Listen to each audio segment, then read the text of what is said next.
In order to imagine, I need to carve time from my task-oriented ways.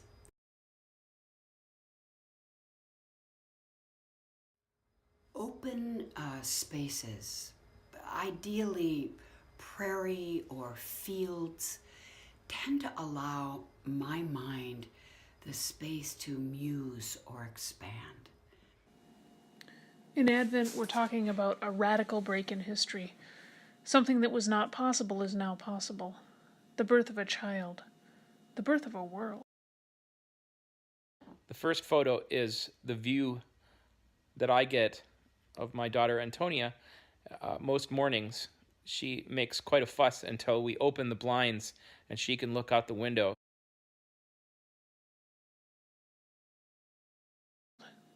So it is about receptivity.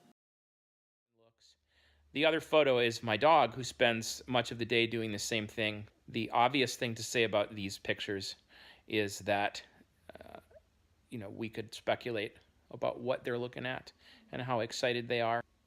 But for me, it also makes me aware of how wonderful an experience the act of observing another person's or another creature's wonder is to my own imagination. Was a postcard that you can see right here for the Interact Theater Company, which is doing a performance at the Guthrie for most of November, and it's called Hot Funky Butt Jazz. It's a privilege to have time and space to imagine. And yet, constraints can be helpful to the imagination. Think of how great art often comes out of oppressed communities. Interact is a theater company which employs actors of all different abilities, not folks who generally we see on the stage. And the other day I was volunteering as a concierge at the Guthrie and was greeting and welcoming 42 of the Interact actors. And I was struck by the power of imagination.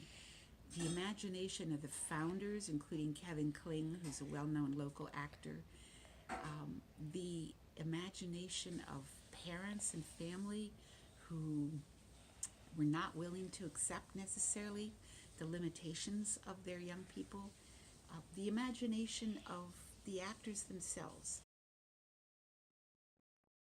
Sumac, salt, oregano, thyme, and sesame seed.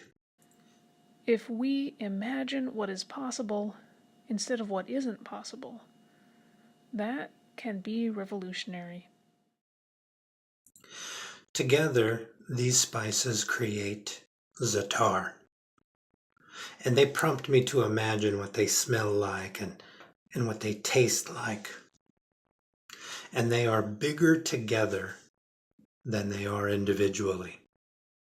Just like people, when they sing, when they pray, or when they play. I think of it really in three parts. One of them is the inputs, the problems, the ideas, the issues, the hopes. And then I need some time to kind of steep in it and process it. And that often is a quiet walk, or it might be a conversation with somebody.